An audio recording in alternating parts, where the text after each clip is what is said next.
Welcome to the show, everybody. Thanks so much for being with us. So, the crux of the Russia collusion hysteria that our entire country, at least half of the country, I mean, all of us lived it, but half of the country seemed to have bought it. The crux of this whole spell that was over our country rests, in my opinion, with one central fact that kind of established the bedrock, and that is that Russia hates America so much that they hacked the DNC server. And it was that hack that gave the basis for all of the claims that came in the future about Russia interfering in our election and how Donald Trump was secretly a Russian agent. It all goes to this central claim that it was Russia that hacked the DNC server and gave the information to WikiLeaks for WikiLeaks to disseminate it.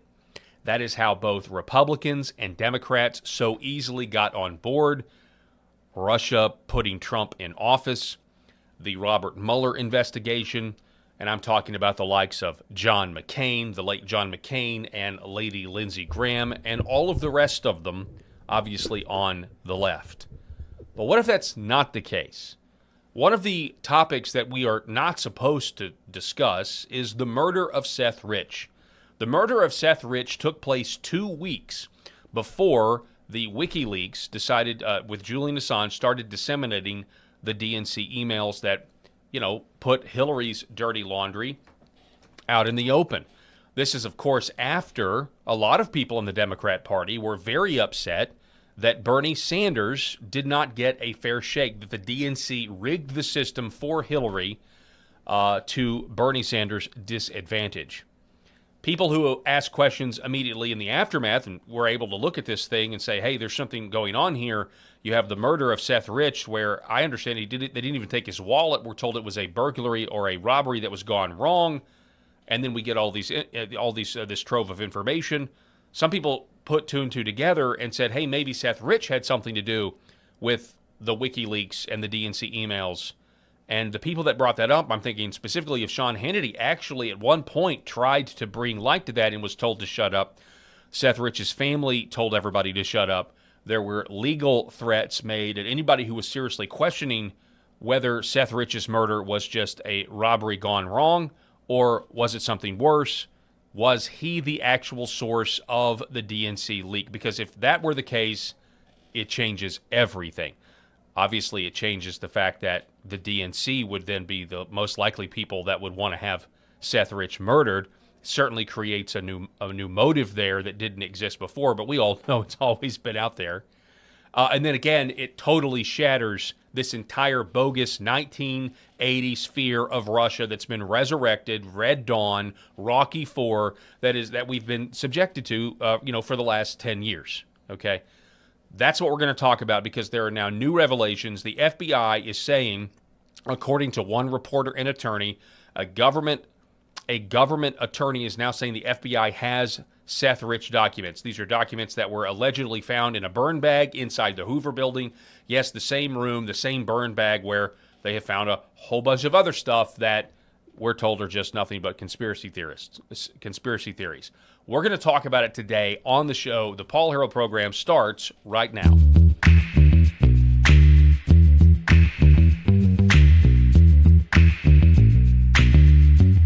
The Paul Harrell program. All right, ladies and gentlemen, thank you so much for being with us today.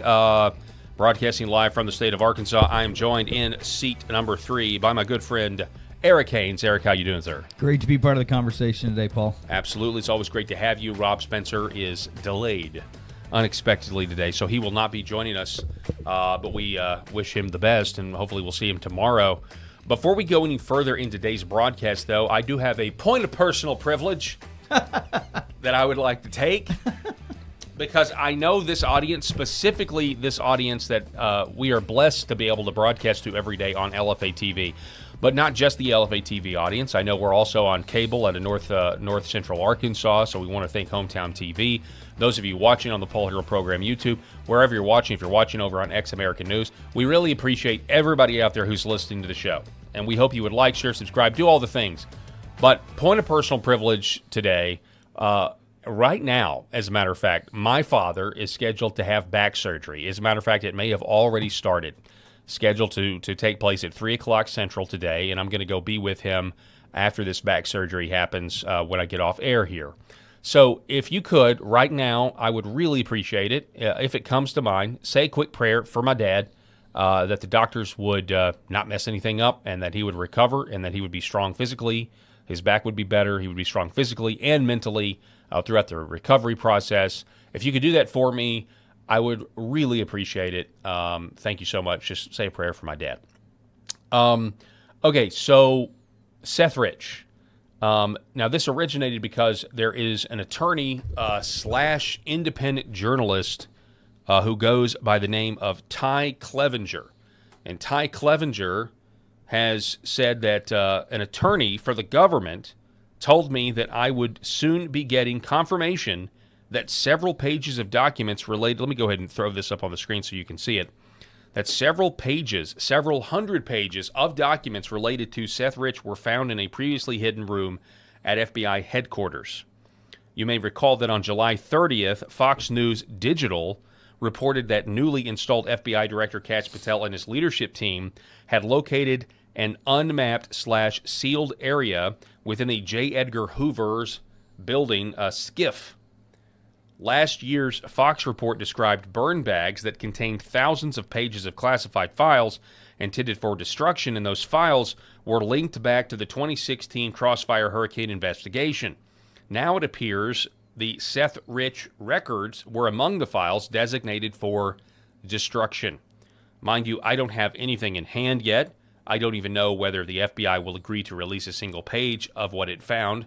By the way, Congressman Tim Burchett is already demanding that they release all files that they have on the murder of Seth Rich.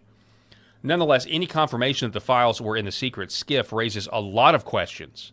So the files pertaining to this show you that somebody is trying to hide something within the FBI, within the intelligence oligarchy. All of our suspicions are confirmed.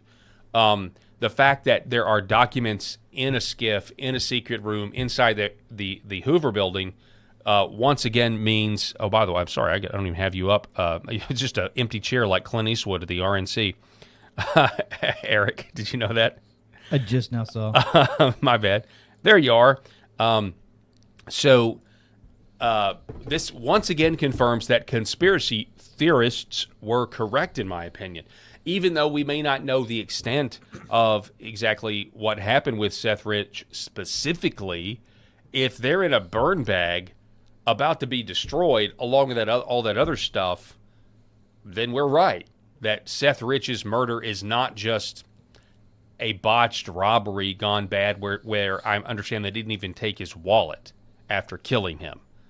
So that's something to think about. He goes on. He doesn't have anything yet. The idea, high-level people do have something to hide. He says, the FBI originally told me in 2017 that it had no records whatsoever about Seth Rich because it was not involved in the investigation of his death. We were told he died in a botched robbery, and only the local police were investigating it. Since that time, the FBI has gradually admitted to possession of several thousand pages of documents about Seth, his work laptop, an image of his personal laptop, and another DVD. Nonetheless, on June 15, 2026, I had to file yet another motion explaining how the FBI is withholding records in violation of court orders. If the FBI is still fighting transparency so hard on other fronts as it is, then why would it acknowledge that records about Seth had been hidden in the SCIF? I don't know. Maybe Joe DiGeneva's grand jury investigation in Miami is putting some heat on players in D.C. I can tell you this much for sure. Nobody on Capitol Hill has been willing to touch this subject with a 10-foot pole. The murder of Seth Rich and the resulting cover-up is as radioactive as any topic I've ever seen. I hope that changes soon, and I'll post updates as soon as I know more. By the way, I'm not suicidal. I'm feeling great. Pretty crazy that that's what we have to do these days, when we're reporting on something. But, that's life. Governments have always murdered people that they don't want to talk. Throughout all human history, right? It's always been the case. So this is, in my opinion, a welcomed development. There's no question about it. Will the FBI actually release the documents? I don't know. I don't know. Will they release them and will they be redacted? I don't know. But we've got to push our advantage as much as we can and put pressure on this. And President Trump himself stands a lot to gain from this because if what I think is true, that Seth Rich was actually murdered because he was the leaker, it changes everything. And if it wasn't Russia that actually hacked the DNC the way they claim, then it undermines all of this stuff. And actually, and I'll say this clearly, it would mean that we owe collectively, maybe not personally, maybe not individually, but we owe collectively the government of Russia a very big apology. Because we've basically been framing a nuclear-powered Russia with things that they are not guilty of. Now, I'm not saying that they don't try to interfere, here or there or whatever. They don't spy on us like we spy on them. Of course, that's the case. But the idea that we're just going to make up something in order to try to fight a proxy war in Syria or a proxy war now in Ukraine to get half the country to believe that, again, Vladimir Putin, is the next Stalin or, again, Rocky, Red Dawn, that whole 1980s Soviet mentality is just ridiculous, and it only serves to foment more war instead of some sort of global peace based on economic self-interest, mutual self-interest, I guess. Just my thoughts on it. But Revolver has an excellent piece on this. Oh, and by the way, can I say this, Eric? And I'll let you talk. Obviously, I'm sorry to go off on this, but the FBI, this is infuriating to me. The FBI is still fighting transparency so hard on other fronts. The FBI has been in violation of court orders. This is infuriating. This is happening now with the Epstein files, according to some reports that we still don't have what the court has fully ordered. And I would be a fan of reform in this area. I don't think it would ever happen. I really don't. I don't think it would ever happen. And even if it did, I don't know if you would have anybody that would ever actually enforce it. But this should be serious. Like, if you don't comply with a court order when it comes to releasing documents that you've been ordered to release to the public, there should be serious jail time involved. And people, well, we don't know who's responsible. Well, then everybody. Like, entire groups of people should just be put into jail for not releasing documents to the public that the court has ordered to be released. It happens over and over again. And these are the same people, by the way, that tell you we have to abide by a Supreme Court decision. We only have to abide by the Supreme Court decision. I mean, it's arguable whether or not the Supreme Court even has the current power constitutionally that we have subscribed to it over these years. When it's a Supreme Court opinion that hurts the people and what the people want and what the people have voted for, we have to abide by it. It's Supreme Court precedent. But when another court tells the government they have to release documents, they can just choose not to obey, and nothing bad ever happens to them for the most part. So why does Trump have to abide by the Supreme Court? As President Jackson said, yeah, I heard the Supreme Court decision. Now let them enforce it. And this is the system that we have, but everybody wants to pretend like there are boundaries that prevent us from giving the people the government they vote for. But it only goes one way. It's not the other way. The government can do whatever it wants, basically. Would you support a law like that, Eric Haynes? First off, sorry. Thank you for deactivating the Klingon cloaking device from Star Trek 3 and making my camera visible. I was you're welcome. Obviously cloaked over there in the other chair. Yeah, you were. That's a good reference, though. Thanks. This is that rabbit hole stuff for me. I'm just strictly speaking me. This is where you shine in this stuff because you do a great job of pinning things together and connecting dots that, for me, it's not that I mean to throw in the towel and ignore these conspiracies or things that are going on within the deep state of our government, but this is like Mission Impossible the syndicate level type stuff I think that's going on, and I wish I knew the answers, but sadly, Paul, I don't know that we'll ever get answers. Yeah. And not just with Tulsi Gabbard gone, but just this is not the way it's set up. It's not set up to be transparent. It's never been transparent. we're looking at JFK files now that are 50 plus years old, 60 plus years old. I don't know. I just don't take a lot of stock or have a lot of faith and trust. I have a lot of faith and trust in a lot of things, but this, figuring out the answers to what happened with Mr. Rich, I don't know that it's going to be one of those things that I think you're probably right. I'll ever get answers I on. think you're probably right, and it's unfortunate that that's kind of the system that we operate in. But that spells. I'm just going to go ahead and keep with this. This spells a certain level of doom for the average American, because eventually, if these people get back in power, now that they know that we know and we know that they know, not just about this but about everything, you eventually get to a point where when people stop complying with their nonsense, then they go full mask on.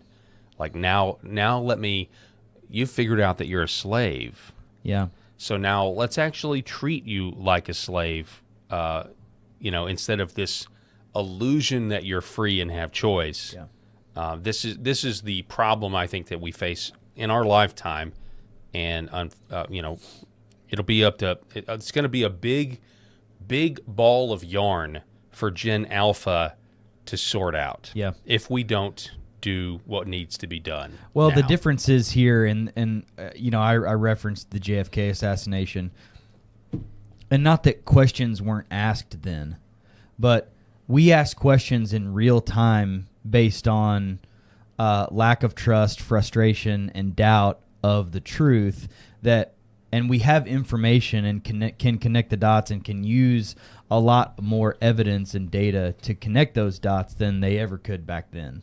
So much of the things that were covered up for so many decades in this country, part of that process and part of their ability for the deep state to do that was that nobody knew the wiser, and nobody could really get into the system and connect dots very well.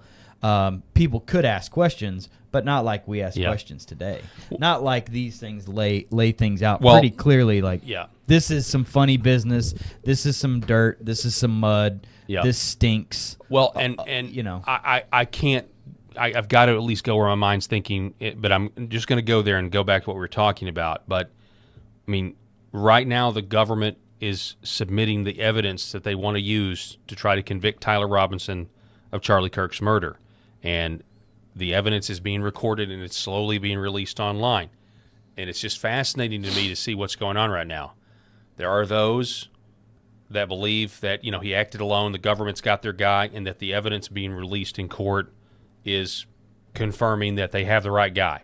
And then there are others who are looking at the exact same stuff being submitted and saying, actually, no, that to me isn't conclusive, and the evidence that they say is incriminating actually it brings up even more questions. To your point, though, about we're now in this world where we can go look at everything, and we are going to look at everything in all of these cases, except for Thomas Crooks, because he was shot and cremated, and we shouldn't talk about that anymore. But to your point, when the information's out there, look, I mean, we're in a day and age where it better be ironclad, or people are going to do their own research, as I say. So. My cautionary point for myself, for the way I'm raising my kids and the way I think about things, is kind of based on what we've talked about before, about that Sherlock Holmes type theory of evidence to support facts, or facts to support evidence. Of, am I going into this situation and my mind is already made up that it's dirty, that everyone's dirty, that it's all bad? Sean Ryan talks about this a lot of times on his podcast, because, I mean, that guy knows and is really confident that everything is dirty. They're all corrupt. They're all bad. You're not supposed to listen to him anymore. Well, I don't care. Because he had Candace Owens on, so you're not supposed to ever listen to anything he says again. That's what we're told. I spent an hour and a half today on the road listening to a liberal Jewish podcaster from California. And now a lot of this was sports related, but he had a lot of tie-ins to political things. And I want to get that information, not because I'm going to be an ite of his, but just because I want to know what they really think and how they really process this stuff and the lens through which they see things, because it helps me as a dad and as a conservative to have better conversations with people if I try to see things a little bit better through their lens. And that's what a lot of people fail in, having good, objective, well-rounded, balanced conversations with people that they disagree with, is because they don't take the time and effort to at least see things through their lens. And when you see things through Sean Ryan's lens of a top tier 1 Marine Navy operator in the different theaters that he's been in and everything that he's seen and everybody that he's talked with in his conversations, like I feel like a lot like him, because he just wants to have those big open conversations and get it all out there. And going into these situations of analyzing, like, that can't be right, he couldn't have taken that shot, it had to be somebody up higher, and no, it was this, it was that. If I'm going into that situation and my mind's already made up, then I'm just going to find facts to support or evidence to support what I already think is a fact. Mm-hmm. Yeah, I mean, that's and the then I'm just temptation going to in ask all of us. more and more questions, and you get to a point to where then you're like, okay, is this even productive anymore, or is this dragging me down? Well, and then there's that ditch. So you got the road. That's one side of the ditch, and the other side of the ditch is just quit paying attention, quit trying to find the truth as well. Because if it's all corrupt and they're all corrupt and there's nothing we can do about it, then just enjoy your slavery, brother. Yeah. You know? Just don't let the pendulum swing so far that you eventually put your head in the sand and ignore it all. Yeah, because then you become worse of the worst. Now you're completely uninformed about anything. That's right. So now you don't know how Paul thinks. You don't know how Rob thinks. You don't know how Candace Owens thinks. You don't know how Rachel Maddow thinks or anybody thinks, because you're just like, I've thrown in the towel on everything. Yeah, I know Don't people do like that. That's why I've said so many times that programs like this, channels like this that have long form, open conversation and open dialogue is the future and is the present now for what people actually put their trust in. It's not the 15-second snippets on the mainstream media outlets that are completely canned, that are completely, made up of the same boring old talking points and people talking over each other and yelling and debating, and then, oops, we got to go to an Ozempic commercial and then a Viagra commercial. We'll be right back. It's like, stop. Oh, Nobody man. wants that crap. That's great. Yeah, like the Ozempic is the lose weight, and then the Viagra is the feel great. Sorry, I use those. I just randomly grab lose weight, feel great. Two things that I see all the time. It's like Big pharma. Interesting pairing there. One thing gets bigger, the other thing gets smaller. All right, I'm done. This segment brought to you by Pfizer. Right. All right, so Revolver has, I think, a really good write-up about this Seth Rich situation. Secret FBI room and hidden docs in Burnbag could bust open Seth Rich case. Okay, so over at revolver.news, this is, he says this: there aren't many political mysteries from 2016 that still have the power to set the internet on fire like the unsolved murder of DNC staffer Seth Rich. The official theory is that the 27-year-old was shot near his D.C. home during a botched robbery. His family has rejected all claims that he was somehow connected to WikiLeaks or murdered because of his work at the DNC, and they've asked people to not politicize their son's death. By the way, I'll just reiterate, and we're a small show here, and we are growing, and we're happy for it, but if something ever happens to me, and it is clearly suspicious, Eric, please politicize my death. Okay? Yes, I'm asking you sir. now, politicize it, please. Deal. Excuse me. Or as my kids say, bet. Bet. All right. So the questions never went away, though, mostly because so many details surrounding the case are sketchy, as we've already highlighted. Seth was killed less than 2 weeks before WikiLeaks began publishing thousands of internal DNC emails that literally rocked the 2016 election, exposed the Dems' bitter and ugly internal battle over Hillary and Bernie. By the way, Seth Rich was a Bernie bro. As a result, a theory emerged that the emails WikiLeaks released hadn't come from Russia, but came from someone inside the DNC. Instantly, Seth's name was tied to that theory. Many believe to this day that he was the insider who leaked the emails after his guy, Bernie, was ousted by Hillary. Now, there's never been public proof of the claim, and some people who knew Seth claim he wasn't some disgruntled Bernie bro. There are people out there that say that. But then Julian Assange entered the chat, and things got a little bit more curious. Assange did something he never does. He spoke out about a source. He publicly denied that the Russian government or another state actor was his source. Then, during a 2016 interview about the dangers faced by WikiLeaks sources, meaning the fact that they're targets if they talk to WikiLeaks, Assange unexpectedly brought up Seth's murder. When the interviewer asked whether Rich had been a source, Assange fell back on WikiLeaks' policy of refusing to identify its sources. WikiLeaks later offered a $20,000 reward for information leading to a conviction in Rich's murder, which only ignited the theories tenfold. So somebody like Assange, now whether you think he's a bad actor or a good actor, I think he's a good actor because he gave me, as a journalist, way more information that I believe is factual and true. If you assume he's a good actor in the good category, if you will, he knew exactly what something like that would do. Basically, wink, wink, nod, tip the hat. Hey, don't let the Seth Rich murder go away. Forgive my ignorance on the topic, but where is he, by the way? Julian Assange is... I don't know. We should look it up. Not in prison, right? No, he's not in prison. Okay. Is he in another country? Didn't he get to New Zealand or Australia or something? And he's free now, right? I don't know. I can look it up, but yeah. Okay. So I bet the LFA chat will let you know exactly where he's at. So now, nearly a decade later, a new claim has surfaced. If it's confirmed, the FBI will have some very serious explaining to do. Attorney and former journalist Ty Clevenger has spent much of the past decade fighting the federal government for records related to Seth Rich. I mean, it's been 10 years since his murder. Think about this. Think about how fast that happened. 10 years. So he says, Clevenger, we already read it, that the government's attorney, he said a government attorney told him that several hundred pages connected to Rich might have been discovered inside a hidden room at FBI headquarters.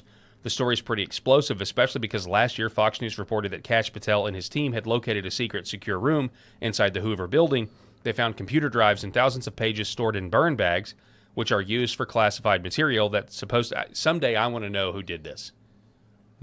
Because why do you put documents in burn bags and then don't burn them? I mean, I'm assuming they're used to actually burn things, correct? Yeah. I mean, am I naive? It'd have to be a timing thing, right? You're just in a hurry, or yeah. I mean, or you have you can get to them and burn them quick if you need to, but you want to have them as blackmail, or you've got some white knight somewhere who I'm about to sneeze. Bring it. Vamp. Can you vamp? All right, I'm out of it. Sorry.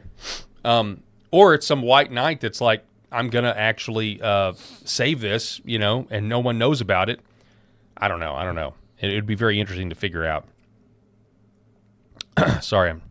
I really wish I would have sneezed just then because now I'm in this really weird when you limbo. Have one, My right eye is now watering. The sneeze limbo is a bad one. Anyway, some of the records were reportedly connected to the FBI's Crossfire Hurricane investigation, and we knew that from Fox. Maybe Seth was part of that mission. Crossfire Hurricane. Maybe Seth would be interesting. Clevenger is honest about what he knows and what he doesn't know. This isn't a done deal by any stretch, but it could be something big. He hasn't received the documents. He doesn't know what they contain, and he doesn't know if the FBI will release any of them. As it stands now, he's just reporting what he says a government attorney told him. However, there's a bigger fight going on about records relating to the Seth Rich case. At first, the FBI told Clevenger that it couldn't find any records related to Rich, but later, court proceedings proved the Bureau had records and assorted material connected to Seth's work laptop, image of his personal laptop, a DVD, and a tape drive. Odd, a DVD. I wonder what could be on a DVD. Could it be a message from Seth? Potentially? You're speculating. I'm speculating, but I'm like, well, who carries what does the DVD have? Why would you have a DVD? If it was files, it would be on a hard drive. It'd be on a thumb drive. Why would favorite movie? And I guess you could say the same thing would it would a video could just as easily be on any of those thumb drives too. But why a DVD? What is on the DVD? I don't know. That's an odd thing to have. Tell us, Tom Cruise from Mission Impossible. By the way, I saw on Amazon Prime right now. I think it's on Prime that you can watch Minority Report, which is this would be a great time to kind of revisit future crime and AI and everything. The three whatevers were just so creepy. I just felt so bad for them. What were they? Called? Not clandestines. Cognitive. The precogs. Precogs. Yeah. Yeah. Precognitions. They worked. Remember, they worked as as a team. trio. Yeah. But there was one that was like the primary. Think about how messed up that is. Steven Spielberg directed this film. This was a film in a futuristic society, not just where we're comfortable arresting people and putting them in jail for crimes they haven't committed, but we're comfortable with little children being kept as slaves in pools of goo. In order to, right. I mean, it's like no wonder the society didn't have a trouble like convicting somebody for something they didn't do that they were going to do. They'd already accepted that in order to even have the technology, you have to enslave little girls and shave their heads and keep them hooked up to computers in a pool of goo. Do you know how old that movie is? It's 25 years old. Gosh, I wouldn't have thought 25. So 25 years. It was a 2001, 2002 movie release. Wow. So here we talk about movies that are ahead of their time. I remember, and this isn't the weird part of that movie that I remember the precogs because that just was what it was. My craziest memory of that movie as a kid was watching Tom Cruise work the computer screens with that glove. He would. Yep. You know how, and I was like, "That's the future." That's the future. Yeah. You know, like you're a little kid watching Back to the Future, and you're like, in 2015, we're gonna be flying cars, and Goldie Wilson's gonna be the mayor. Yeah. You know, Goldie Wilson. I like remember how much the conversion was? $9.99, $9.99, $95. Inflation got out of control. That's the one thing I'm glad they didn't get right. So I'm watching Minority Report as a young teenager or whatever, and Tom Cruise is flashing all these things and whipping things off the screen, and it's basically like, our desktop screen, except he's grabbing tabs down and everything. It's just it's my funny Minority that's crazy. Report You thing. kinda Movies wonder, that were ahead of their time, and that was like, are we ever gonna be able to like touch a screen with our hands? I think in the air? I think that's already here. It's just not mass produced. It's Right. certainly in there with like heads up displays that where you can see it, nobody else can. Yeah. I mean that's coming really quick.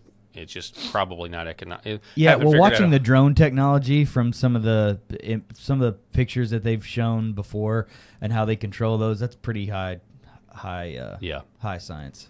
Yeah. Anyway. So sorry. real quick, let's go ahead and just want to continue down this memory lane about Seth Rich real quick before we end this particular part of the show. I know we're 35 after, but Patrick Webb. So Tim Burchett is now calling for the FBI. You got to release. Do it his voice. You have to. Got to release those Seth Rich files. Everything's just corrupt, and all they do is just hide things in burn bags. And we found it all, but Seth Rich. Everybody knows Seth Rich was murdered because of what he did to Hillary, and this is just corruption of the highest order, and it's just it wasn't time. the aliens that got him. It was the Democrats. Yeah, that's right. And it's just time. It's just time. This place is just disgusting. So, yeah. Tim Burchett is saying, hey, we got to release all the Seth Rich stuff. But anyway, we've got this post, a few videos of Trump, and this was from who put this out there? MJ Truth put this. Let's listen to Trump. Let's see, when was this? This is the first video I don't know what date this was. But Trump throughout his tenure has talked about where is the server? Where is the DNC server? That's what he talked about with Zelensky on the perfect phone call that got him impeached. excuse me, everybody tried to say, hey, it was because he asked about Joe Biden corruption that he got impeached. I actually think it's because he asked about the CrowdStrike server and blowing up that whole narrative, because Robert Mueller had just basically revealed to the world in an open hearing that he was a geriatric patient, foreshadowing what we saw with Joe Biden, foreshadowing what we're now seeing with Mitch McConnell. And so the Russia collusion hoax was dead, and then they revived it with the Ukraine impeachment. But here's President Trump back in the day.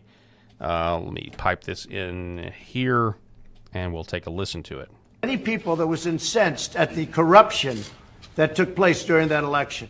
Pure corruption. For instance, I still ask the FBI, where is the server? How come the FBI never got the server from the DNC? Where is the server? I want to see the server. Let's see what's on the server. So the server, they say, is held by a company whose primary ownership individual is from Ukraine. I'd like to see the server. I think it's very important for this country to see the server. Nobody wants to see it. The media never wants to see it, but I'll tell you, Republicans want to see it. So Republicans aren't treated well. And here's the problem. I think we're going to take the House based on what's happening with the impeachment stuff. And the Republicans can do the same thing in reverse if they ever have it. I hope it's going to be a long time, because nobody's done a better job with the economy, with our military. I've rebuilt the military. Our economy is the best it's ever been. We have numbers that just came out where, not including taxes, the median household income for the average American has increased $5,000 in a very short time since I've been president. Nobody's ever heard of numbers like that. So people want to find out, why was it so corrupt during that election? And I want to find out.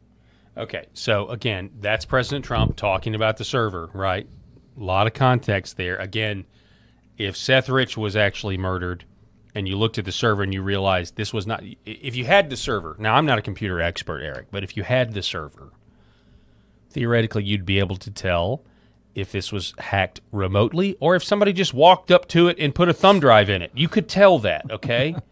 And so that's why the FBI never had access to it. And it's kind of weird also, because you're like, well, the FBI is corrupt as well. It's not like they could have just lied or whatever. Yeah. But Trump knows way more than he's leading on there. Like, we know that. He definitely knows what he thinks but can't prove in that instance. What are your thoughts on that?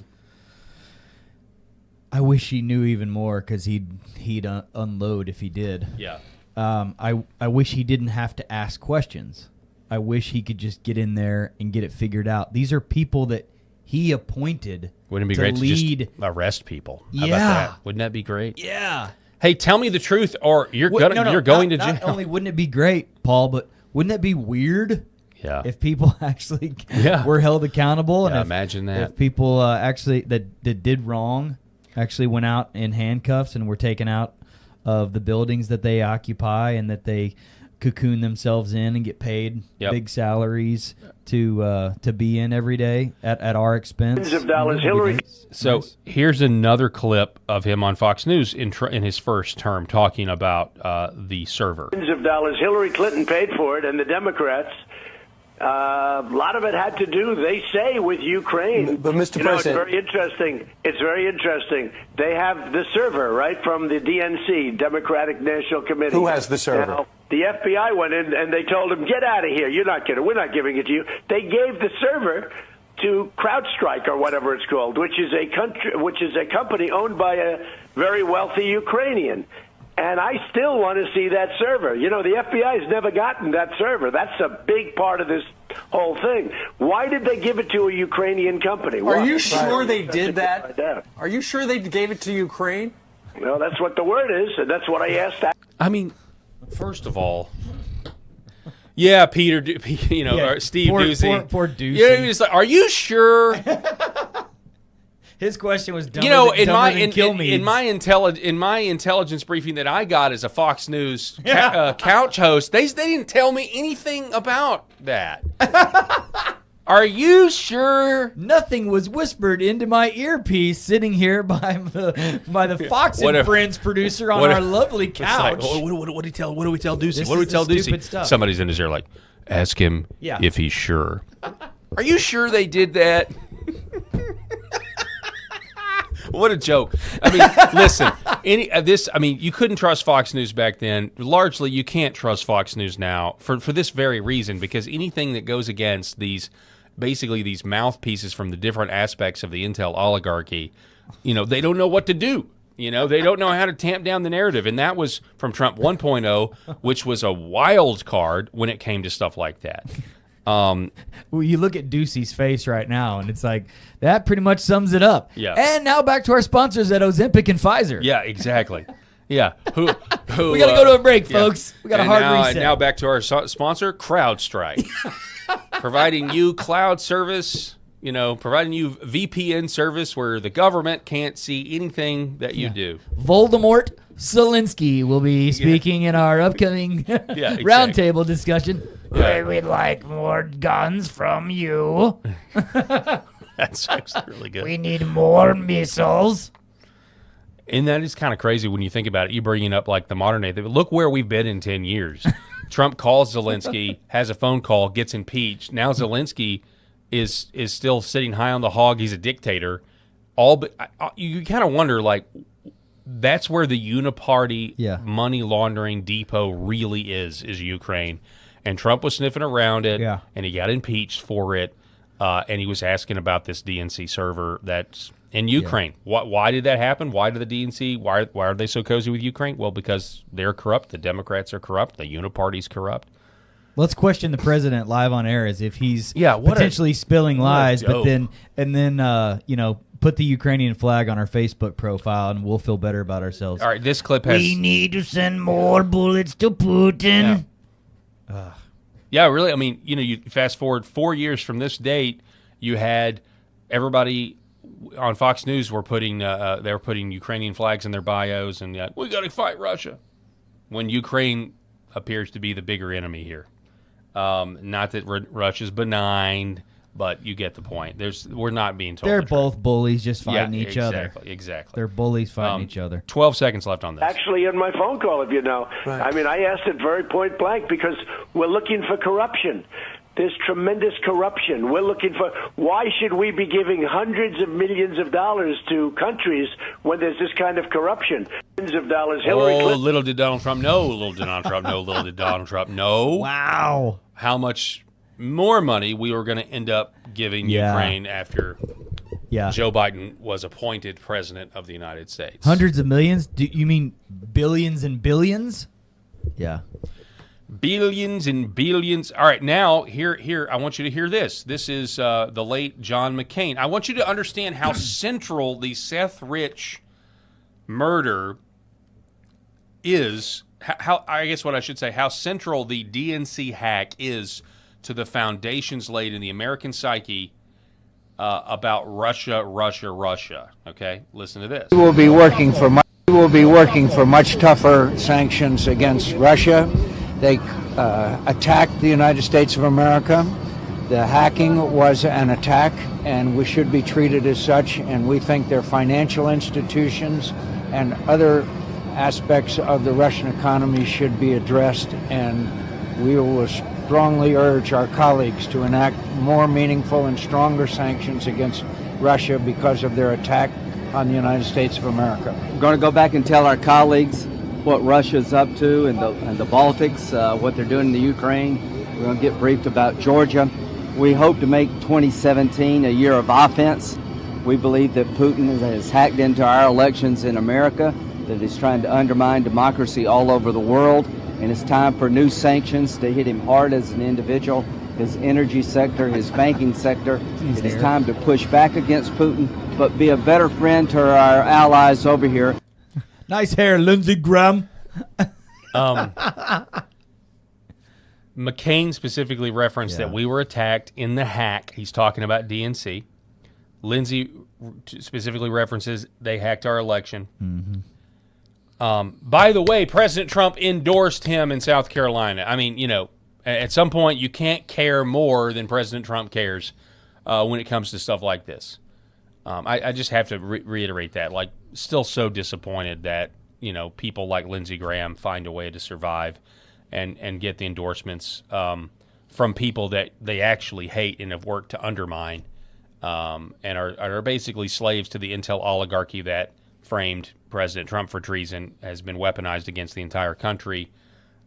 Likely, were involved in some way, shape, or form in the assassination attempt at Butler or his golf course or whatever. I mean, it's just kind of sick. But, the internet is forever for a reason. You go back and you look. This was central. And I wanted to do a whole hour on this or lead topic on this because I want to know who killed Seth Rich, because this is the linchpin. I just want you guys to know. If Seth Rich was actually murdered for hacking the DNC, for giving the information himself, it wouldn't have even been a hack. If he was murdered, if he's the source of WikiLeaks, I guess that's what it is. If Seth Rich is the source of WikiLeaks, it blows up the Russia thing even more, and people have to go to jail for murder, and people have to go to jail for treason. So that's what I'm still hoping for, Eric, even though if I held my breath, going to say I would obviously pass away. You would indeed. So, yep. Yeah. Anyway, let's reset here. We're going to take a quick break. We're going to give you, when we come back, we're going to give you an update on Mitch McConnell, the great boomer turtle of the Senate. People are now saying, hey, he may be alive, actually. He may be up and talking. We'll see. And well. Yeah. Apparently. Alive and well. I'm not buying it. Eric may have a slightly different opinion, but we'll cover the developments on that and much, much more. We also have the CIA is out there now. We've got a new lawsuit claiming that if you worked for the CIA and didn't want to get vaxxed, that the CIA investigated you as a traitor. They investigated you as a spy for a foreign government, according to a lawsuit, if you decided not to get a vaccine. So think about that while we're on break, and we'll tell you all about it when we come back. Don't go anywhere. For centuries, light has been used to heal.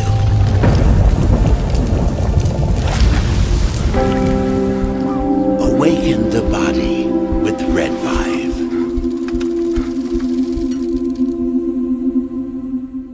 MyPillow's second annual mega sale is finally here. Get our patented premium MyPillows that adjust to your exact individual needs to give you the best sleep of your life. When I got MyPillow, I'm asleep almost immediately. I stay asleep at night and I wake up more well-rested in the morning. Now for the lowest price ever. Kings, $19.98. Queens, only $18.98. And Giza Dream bed sheets, the best sheets in history, for as low as $29.98. Lux Pure 6-piece towel sets, towels that actually dry you, what a concept, now only $39.98. And our made in the USA mattresses and mattress toppers as low as $99.98. So go to mypillow.com or call the number on your screen. Use your promo code to take advantage of our second annual mega sale. But that's not all. Order right now and we'll ship your order absolutely free. My name is John, and this is my beautiful wife, Lori, and this is our Star Wars Ewok. His name is Scout, and we have Scout for about 11 years now, and we started noticing about 3 years ago he started slowing down. He was unable to jump on the bed. He was kind of a little bit grumpier, and when my daughters, Macy and Mariah, would take him on walks, he would walk for about 30 yards, and then he'd lay down, and they'd carry him the rest of the way. So I heard about Pet Club 24/7 and about the products from a gentleman that I really trust and share a friendship with. And he mentioned to me that they have products that are going to help him with his arthritis, help him build his immune system. And I said, okay, no problem. Let's try them out. And I kid you guys not, within about 2 to 3 days, we started noticing a little difference. And then we took Scout on a walk probably about a week after we started using the products, the Mush Puppies, and he would walk the entire way. He would walk at least a mile, and it's just been completely amazing. He's a new dog. He's 11 years old, which is around 80 years in dog years, and he's just happy. He's more energetic. He's not the grumpy old man he used to be, and we're just so thankful. And it was perfect timing because we lost our boxer Yankee about 1.5 years ago, and it was really hard on us. So I'm so thankful for Pet Club 24/7 for the products that they offer. Imagine if you could have your best friend around one more day or one more week or even one more year. I'm so blessed and thankful that we were able to find this company and find these products for Scout. So thank you guys. Give it a shot. We appreciate you. God bless everyone. Why is Red Vibe different? What sets it apart? What sets us apart from the standard red light panels? This is a medical grade device, and what that means is the red light bulbs and the near infrared bulbs have very specific wavelengths. If you think about the wavelength as the medicine, the 635, the 670, the 810, the 850, those were specifically chosen because those are the most powerful effectors of the cells. So those specific wavelengths, when they get into our body, when they affect our tissue, they spike energy production, they help with nerve pain control, they increase stem cell counts. There's very specific mechanisms that those specific wavelengths work at, and that's the medicine. So if you think of, say, medicine as an Advil or a specific steroid or a blood pressure medication, the wavelength is the medication. The other part of that, whenever you take a medication, is dose. Right? So you have the medication. So if you take 1 milligram of Advil, and the average dose of an Advil is 200 milligrams to 800 milligrams, it's not going to work. That doesn't mean the medicine's bad. It just means you didn't take enough. Right? And so even if you have the right wavelengths, first you have to have the right medicine, and then you have to have the right dose. And to have the right dose, you have, in light therapy, you have to have enough energy. So you have to have a powerful bulb. The LED bulbs, or light emitting diodes, have a specific wavelength, and that wavelength is the medicine. And the wavelengths that have been studied and published on that are the most powerful in affecting healing and the changes that we want to see with our bodies and our health are the 635 wavelength, the 670, 810 nanometer wavelength, and 850 nanometer wavelength. Those are all going to affect the mitochondria, the cytochrome C oxidase, and affect those powerful long-term changes and affect that downstream pathways. And that's what you get with Red Vibe devices. The highest efficacy, the best wavelengths, concentrated to help your health.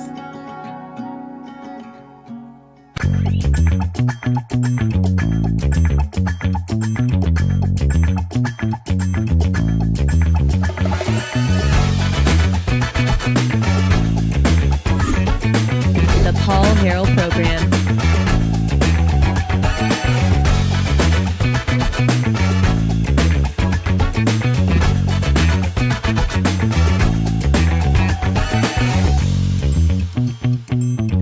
All right, folks, welcome back to the show. Thank you so much for being with us.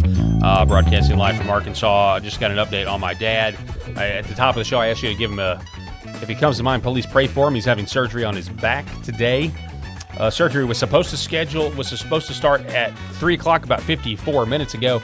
It has still not commenced, so continue to pray. Apparently, they're kind of backed up there at the surgery center.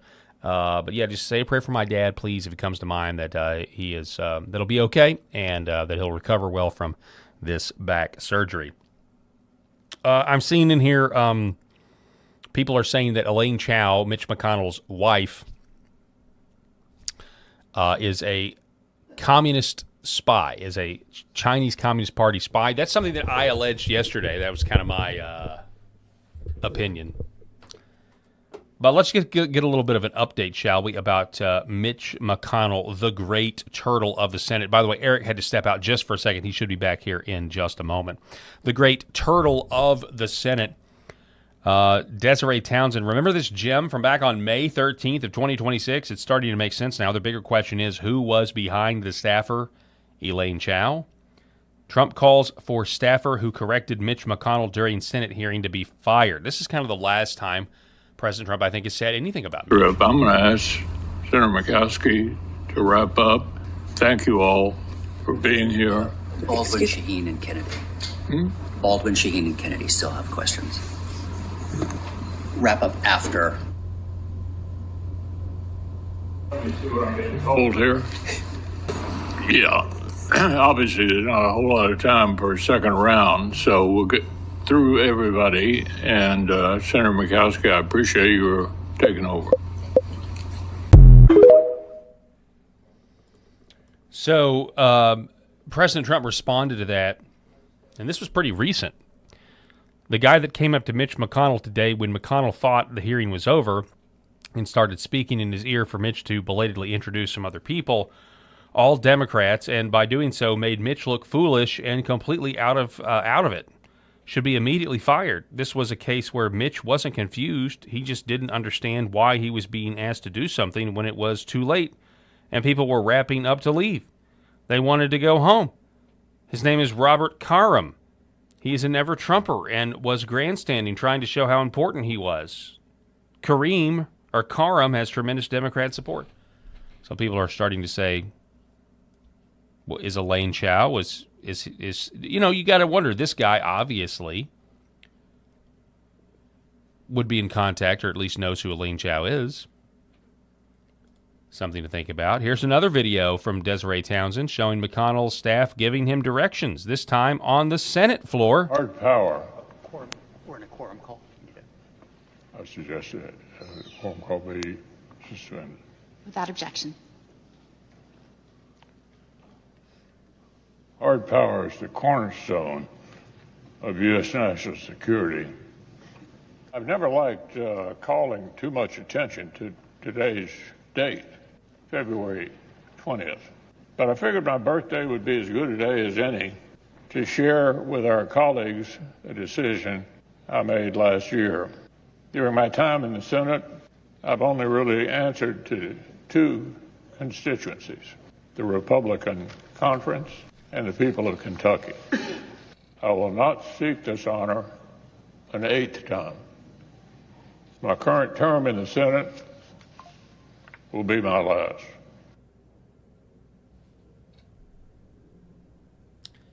I mean, that first one is just, I mean, you do feel bad for him. You do feel embarrassed for him on a lot of levels, just from a human standpoint. This guy is so either enslaved to the power or addicted to the power and the clout, as we talked about this yesterday, that he can't see. He can't leave. He can't leave. He can't give it up to the point where he's willing to embarrass himself. And whether you disagree or whether you love him or hate him, like, this man's now, it's in a way poetic. Because, I mean, I think Mitch McConnell has sold out this country on so many different occasions and sold out the people, actual Americans, for the elite class that hates the people it claims to serve. In a way, it's poetic justice that, a guy that used to orate himself into some sort of legacy, some sort of excuses, now orating himself into irrelevancy by just blatant incompetence and having completely lost his faculties, and yet people are allowing him and encouraging him to end his career as a laughingstock. Hard power. We're in a quorum call. I suggest that the quorum call be suspended. Without objection. Hard power is the cornerstone of U.S. national security. You can't even talk, guys. That's how ridiculous this is. Another one from Townsend. As we investigate the possibility that others were running Senator McConnell's office as his health visibly declined, let's not forget this when I recorded this video February of this year, 2026. For McConnell, can you give us some information on why you blocked the SAVE Act? Or any information on your thoughts on what Rep. Tim Burchett said about staffers running your office? Any comments, sir? For McConnell, can you give us some information on why you blocked the SAVE Act? I mean, it really is amazing. And again, I'm sorry, I disagree with Mitch on so many levels.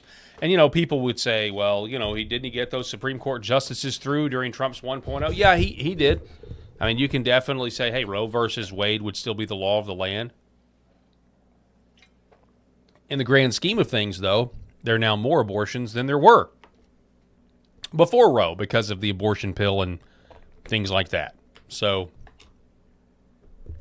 I mean, anyway, the point, and of course we all saw what Amy Coney Barrett did with the most important decision, maybe of the 21st century, essentially saying, hey, look, the founders put in, or at least the framers of the 14th Amendment put in a suicide pact made the Constitution a suicide pact with the third world, giving birthright citizenship to the whole world, has a birthright.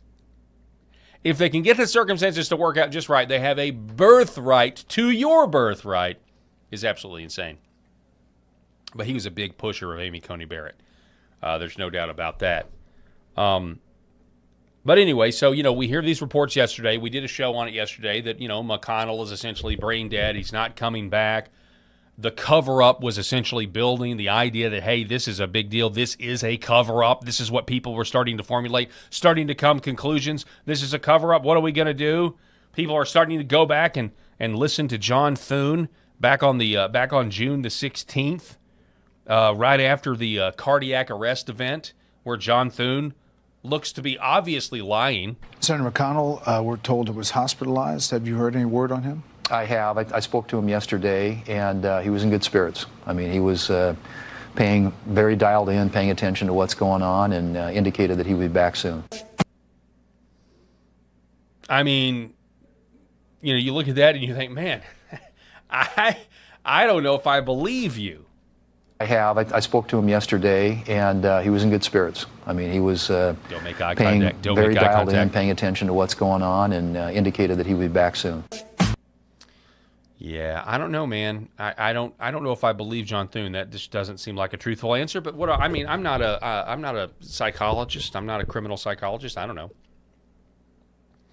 But it all changed this afternoon when CNN personality and star Scott Jennings, which, I'm kind of glad I'm doing this segment right now while Eric's out there. Eric had to take a work phone call. I'm kind of glad I'm doing this segment right now with Eric and Rob not here, because I know they really like Scott Jennings. Look, and I like Scott Jennings for for what he is, in terms of like he's literally in a lion's den full of woke, libtards, and it's fun to you can't deny it. Whether it accomplishes anything or not, it certainly is entertaining. You cannot deny that it is news entertainment to watch Scott Jennings spar with the libs. But Scott Jennings comes out from the ropes. He says, I spoke to my old friend Mitch McConnell this morning. Now, that's an important caveat. So, Scott Jennings used to be paid by Mitch McConnell. Scott Jennings was an advisor to Mitch McConnell. Scott Jennings is basically recounting a conversation he had with his former boss. Just keep that in mind. He comes out and puts an end to the rumors, if you believe Scott Jennings. He says, I spoke to my old friend Mitch McConnell this morning, the senior senator from Kentucky. He's still recovering in the hospital. Says, we talked for just shy of 20 minutes.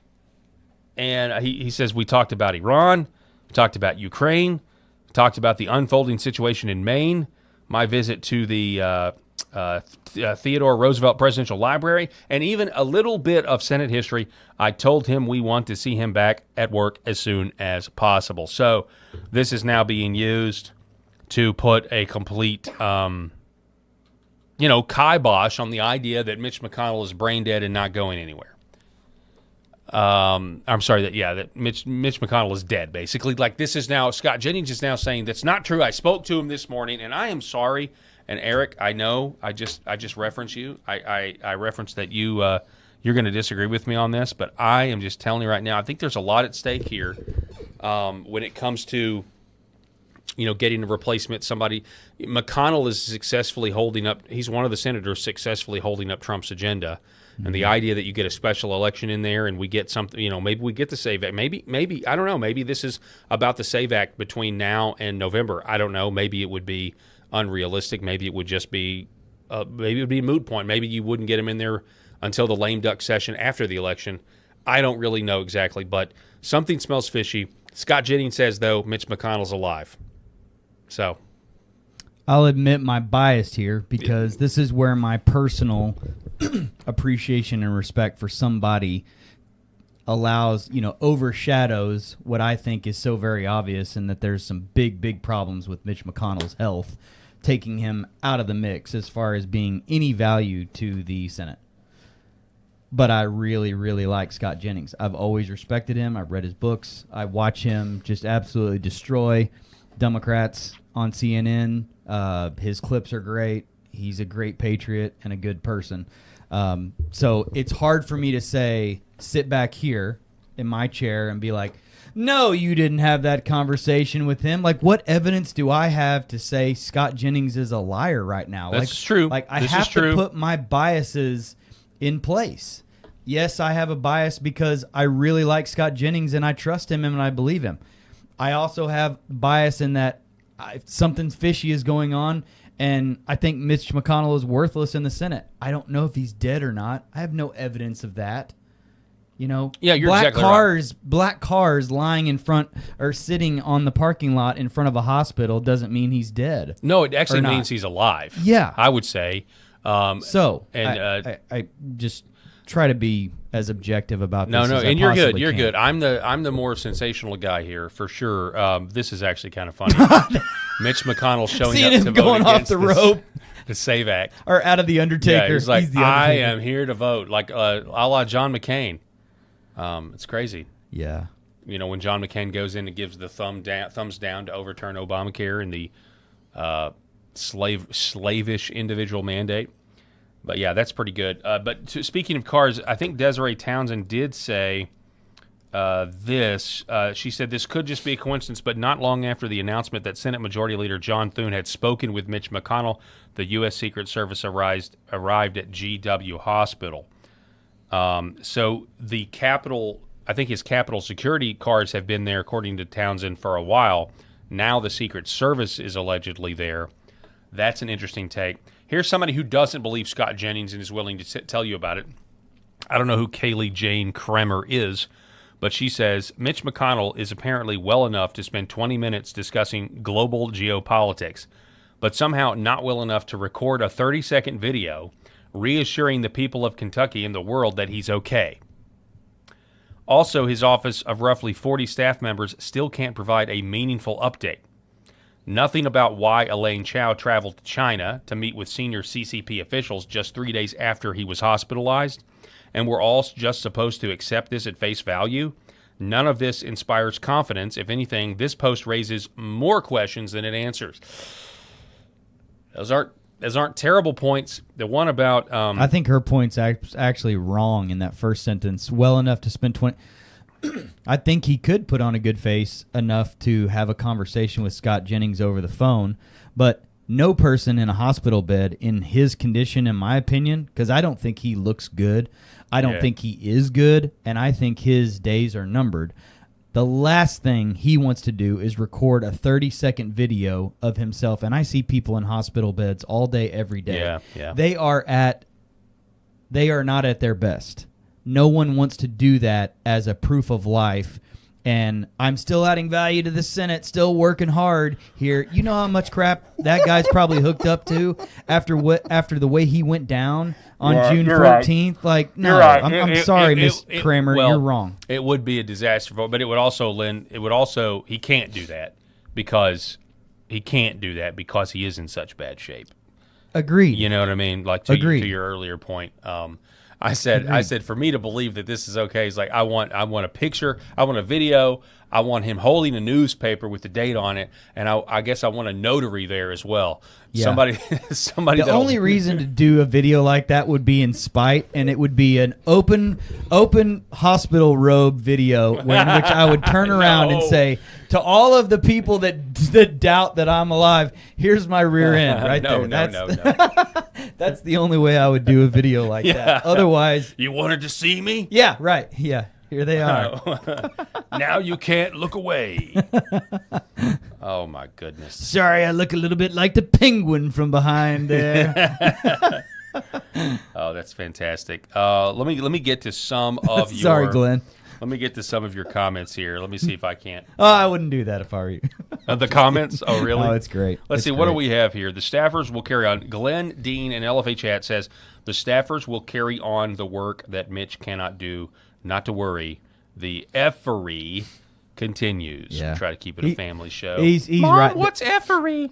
I'll say this too. You're spot on in that the staffers and we talked about this yesterday. The older you get, the more staffers and interns you get, and he has got a posse around him all the time now. And the amount of seats that are taken up behind him in these committee meetings over the last few years has grown exponentially.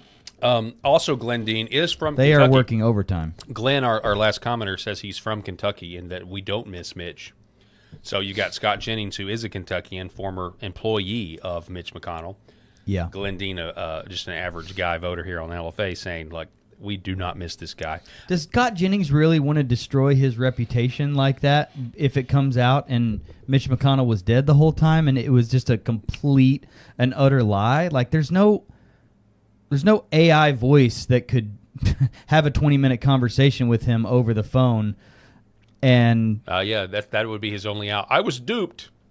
Right. AI. That's what I mean. That's what I mean. I'm sorry. And I'm not saying Scott is like... Oh, Florida Bob says that. Is that where you got it? AI can imitate a voice, Jennings. Oh, no. I hadn't even seen that. AI can imitate a voice. Oh, I do see auto pin Biden and AI Mitch. Yeah. That's pretty funny. That is funny. I rolled into a bar. AOC says, "What can I get you?" Do you see it? No, I didn't. So that's the joke. Auto pin Biden and AI Mitch are rolled into a bar. AOC says, "What can I get you?" Hey, two guys walk into a bar. By the way, by the way, I think I saw something where Polymarket is now favoring AOC as the nominee. Now that you've got this whole Gavin Newsom FBI investigation going on, so some people on the right, I think, understandably, correctly, are like, "This is great news." Yeah, they would love to run against AOC instead of Gavin Newsom, right? I mean, think about that. Think about the prospects of the Democratic Socialists and Communists. Their days are numbered. They've been able to infiltrate through some different modes, but I mean, the civil war that's going on in the Democratic Party right now and everything that else, it's not going to last. I don't have any faith in that. All right, random chat here. I don't even know. I'm getting on this conversation way late here. But Calpurnia61 says bounce. I'm assuming when you say bounce, you're talking about the dryer sheets. Bounce, right? Isn't that those are the dryer sheets to make your clothes not staticky? You said bounce is made from rendered animal fat. Couldn't figure out why I had grease stains on clean clothes. It was the bounce.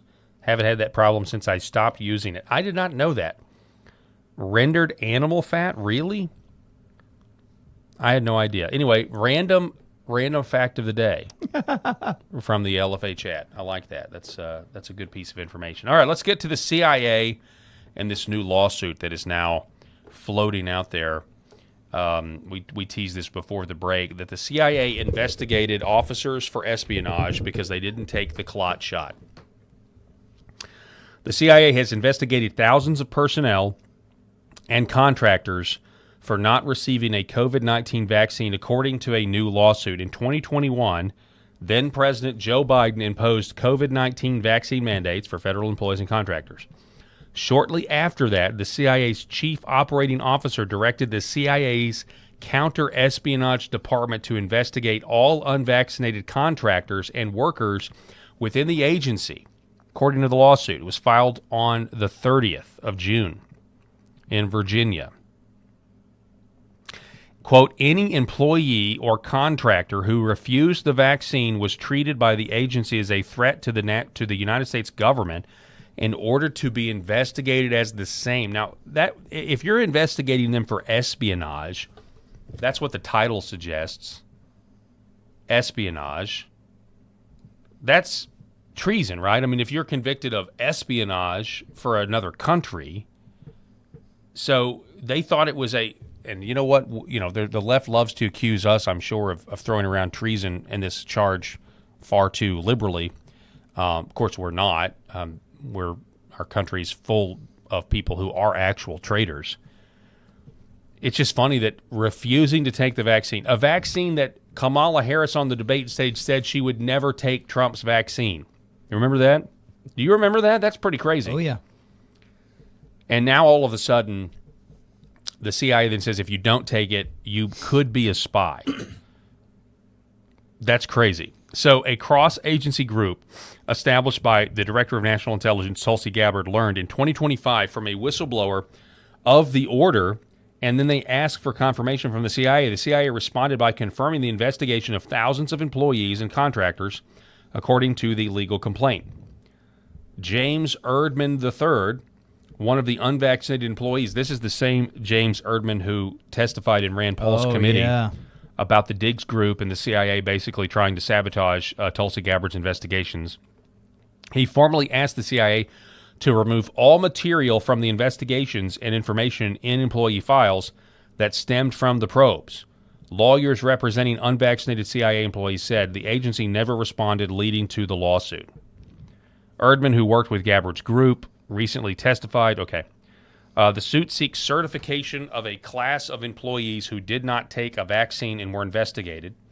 Plaintiffs also want the court to declare the order from the chief operating officer illegal and force the CIA to remove any information yielded from the investigation from employee and contractor files. The CIA did not respond to requests for comment. They never do. None of the workers affected by the investigations have been fired. The fact, quote, this is from the suit, the fact that the investigation occurred in the first instance and the fact that there has been no assurances that anything stemming from that investigation has been essentially wiped clean, it does unfortunately set precedent for where if there is any reason or need to investigate any of these individuals at the future, this could be used as a basis to do so. So now they've basically got they save all this stuff in files. Like it's just so sick, man. These people are so evil. It sounds like something idiotic you'd first hear from Rachel Maddow or Don Lemon or something like that, and then now here we are looking at these things, and it's 2026. Man, crazy. Not taking the shot got you investigated by the CIA if you worked for them or took money from them. Crazy. I mean, it's just literally something right out of Europe. I'd say communist Russia, but like now you can just say, man, that's something right out of Europe. Because Europe are now the communists. Europe are the ones that police your free speech and want to be able to control everything you do. Sick, twisted stuff, folks. Unbelievable. Hey, in other news, we've got Donald Trump traveling overseas. I believe it's the first time he was on the newly revamped Air Force One. Have you seen the new Air Force One, Eric? Yeah. It's pretty crazy, right? It's awesome. Yeah. I actually like the color scheme, too. It just kind of seems Wasn't the one that was replaced, wasn't that pre-Reagan? Yeah, I don't know. I have no idea. I'm pretty sure it was like Reagan era was the last time a new Air Force One. Yeah, I mean the color scheme I really like. It seems like it's somehow old school and new. It seems like it's new and also classic at the same time. Does that make sense? Yeah, I like it. Anyway, he's going to be proper vintage. You could use. Trump says that they are lifting the sanctions against Turkey. Listen to this. All right, hang on. I know why I have this forwarded.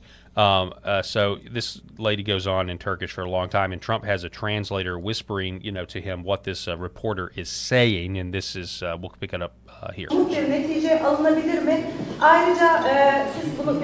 Erdogan. I can tell you, we're going to be taking the sanctions off. Okay? I don't want him to waste his time answering that question because we're working very closely with Marco Rubio, a very famous man, great Secretary of State, and with Scott Bessent, and with Pete and everybody else. We're going to be taking the sanctions off. It's time to do that. Okay? We don't want to sanction friends. It's very simple. There's plenty of people we can sanction, and we are sanctioned. We don't want to sanction friends. And because of the president, we have a very good relationship with the new leader of Syria, and he's done an amazing job. In a year and a half, he's pulled the whole country together. And I have a very great relationship with him. And somebody said, well, he's pretty rough to put him there. I approved him along with the president. We were the two that really wanted him. And he's done a great job. He's done a great job. He's pulled it together. Not an easy job. You were right about the new Air Force One, because I remembered back to where they did a press conference and he was going to let the press corps take a tour. Remember that? But did they fly it this past weekend over Mount Rushmore when he did the fly? Was that Did they do anything like that then? I don't know. I don't know. Exactly. I'm trying to remember the images of it going. That was such a cool video, by the way. You know, it's like one of those things where, again, you have Thunderstruck intro playing while it's going over Mount Rushmore, and then the fireworks start and all that stuff. I can't remember if that was a new Air Force One flight or not. Yeah. I don't think it was. But. Wow. Anyway. Yeah, I love that. Marco Rubio, he's a very famous man. Yeah. Yeah. All his little add-ins are just so unscripted and man. funny. It's like, okay. So we also have this clip. Trump goes off on NATO, and you know, in the context of the war in Iran. Let's see if I can. And troop drawdowns in Europe likely. And are you satisfied with the progress that NATO allies have Well, made? we're going to see. I was very disappointed with NATO. And frankly, if it weren't held in Turkey, where my friend happens to be a very strong leader, a very strong person, it's possible that I wouldn't have attended. I felt I had to attend because of the fact that, I know he's gone all out. It was a big thing to have NATO come to Turkey or any place else. It's a big thing. But we weren't treated well because we did something in Iran. We don't need anybody's help. I didn't even want their help. But before I asked, they said they wouldn't be there. And we've invested trillions of dollars in NATO. Why? To protect European countries and others, Canada, etc., but to protect people, countries from, generally speaking, it used to be the Soviet Union, now it's Russia. And I say that's fine, but you would think that they'd be very willing to do something to help us, and they really weren't. In the case of the United Kingdom, the Prime Minister, I guess he's no longer there, maybe because of this. It was a very unpopular thing he did. He said, "No, we'll help after the war is over." I said, "I don't need that kind of help." We didn't need any help at all. And in a way, I was testing people. I was testing to see whether or not they'd be there, because I've long said that we helped them, but I'm not sure that they'd be there for us. And Italy turned us down, and Germany turned us down, and France turned us down. And it's okay. But, why are we spending hundreds of billions of dollars and they're not there for us? We've always been there for them. One of the geniuses of Trump, our president, is that he tests people. He tests their loyalty. He tests their decision making, and he tests their ability to partner. And I'm glad he does that. The former administration had nor the gumption nor the brains and smarts to do stuff like that, and he does. And it's good, because then when they fail and when they're disloyal and when they make poor decisions, he calls it out. And the whole world takes notice. And they listen. Yeah. And then they're over there in Europe realizing that they just got called out on something that they never would have gotten called out for before. Yeah. And that they've been able to just let roost for decades under previous administrations and other presidents that didn't have the balls to say, you guys weren't there for us when we asked. And I'm here to tell you that I didn't even need your help. I just wanted to see how loyal you were and how close of a partner and ally you were to us, and you weren't there for us. Yeah. No problem. We'll do it on our own. Yeah, I mean, this is an interesting development, and we've talked about it on the show before, and that's basically like, I'm not a supporter of what we've done in Iran. I think it's a giant distraction, and I think it's a quagmire. And even today, we have more signs that a peace agreement is a long way off, because Iran, according to reports, attacked some more ships in the Strait of Hormuz. Now, according to the report I saw before we came on the air, the president has said we are rescinding their license to sell oil on the open market. So now things seem to be crumbling once again. It's a disaster, in my opinion. It really keeps us from being able to focus on the domestic issues, and it makes the midterms difficult, I think, in the long run, which means President Trump could be impeached, and it also means Democrats can continue targeting people that don't take the vaccine, and it's terrible in a lot of ways. However,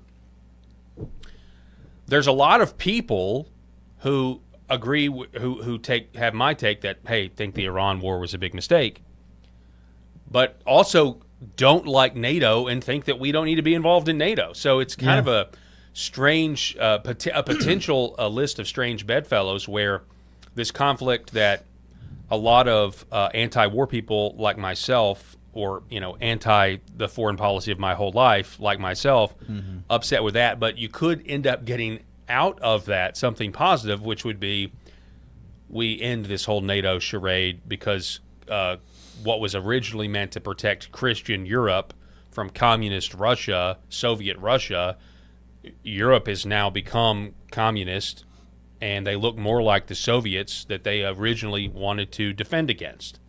So why should we even be there at that point? Yeah. And so the idea of abandoning Europe, and I'm totally comfortable with that phrase, may actually happen now because President Trump is slighted, for them not being all in and supporting him in the Iran-Israel conflict.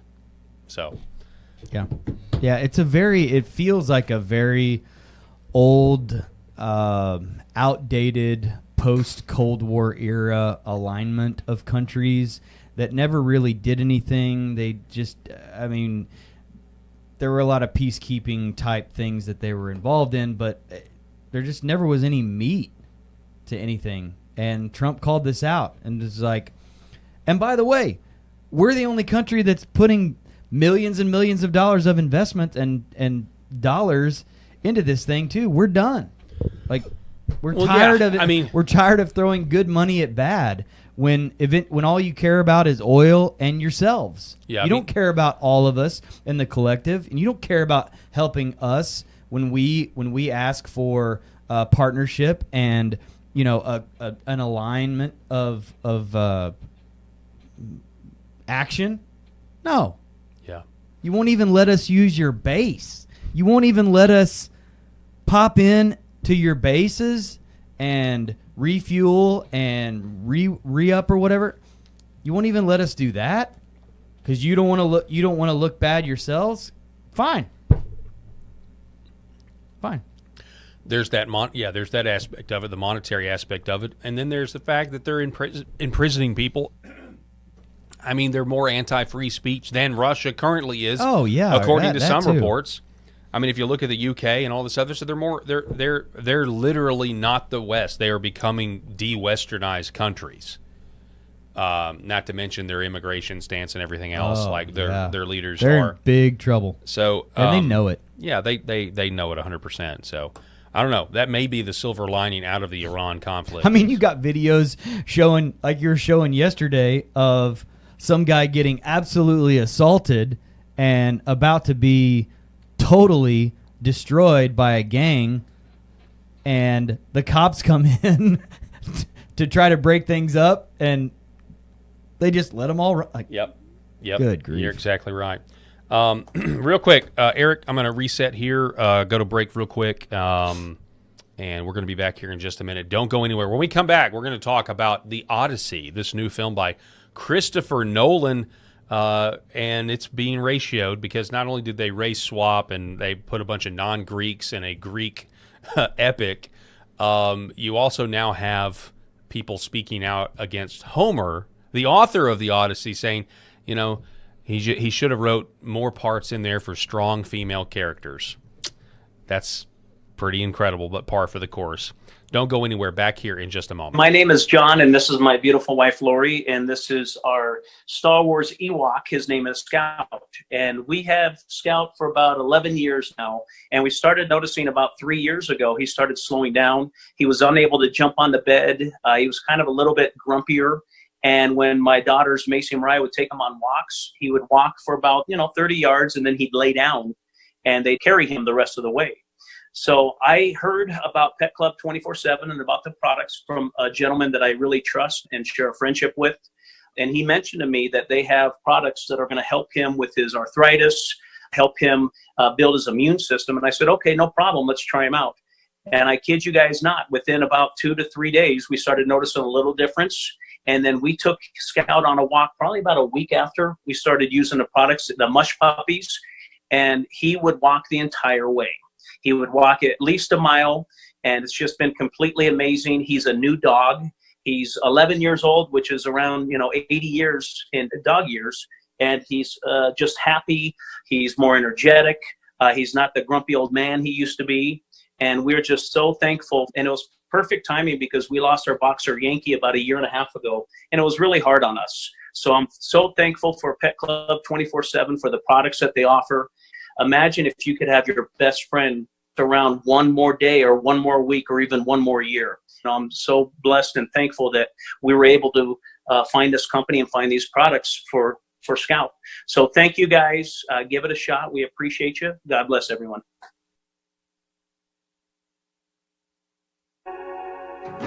The other things that we're seeing, more and more use for is even vascular issues. So one of the mechanisms that red light, near-infrared light, or red Vive works is stimulation of the mitochondria and stimulation of nitric oxide production. So when nitric oxide is released in cells, it vasodilates cells. It reduces inflammation. It moves blood. It brings blood flow to areas. So folks that have issues with ulcers or burns or wounds, it can help stimulate increased blood supply, and you need blood to heal. So that can open up different avenues for peripheral artery disease, for neuropathic pain syndromes. And so that's one of the other areas for nerve injury or nerve pain that we can leverage this type of medicine. MyPillow's second annual mega sale is finally here. Get our patented premium MyPillows that adjust to your exact individual needs to give you the best sleep of your life. When I got my pillow, I'm asleep almost immediately. I stay asleep at night and I wake up more well-rested in the morning. Now for the lowest price ever. Kings, $19.98. Queens, only $18.98. And Giza Dream bed sheets, the best sheets in history, for as low as $29.98. Lux Pure 6-piece towel sets, towels that actually dry you. What a concept. Now only $39.98. And our made in the USA mattresses and mattress toppers as low as $99.98. So go to mypillow.com or call the number on your screen. Use your promo code to take advantage of our second annual mega sale. But that's not all. Order right now and we'll ship your order absolutely free. For centuries, light has been used to heal.